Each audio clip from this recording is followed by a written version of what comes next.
Hi everyone! Happy Tuesday! It's Cheryl po. And today is a fresh start and let's take a deep breath and focus on our goals. So kahit maliit la steps lang po yan, we're still moving closer to our dreams.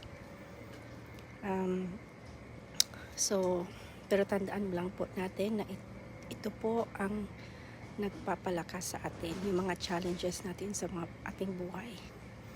So think of the bigger goal, more time with family, a secure future, and the freedom we're all working hard for. So let's celebrate each small wins and let it inspire us for tomorrow. So kaya natin to, guys. Thanks for watching and have an amazing day. So yes, this is Cheryl again.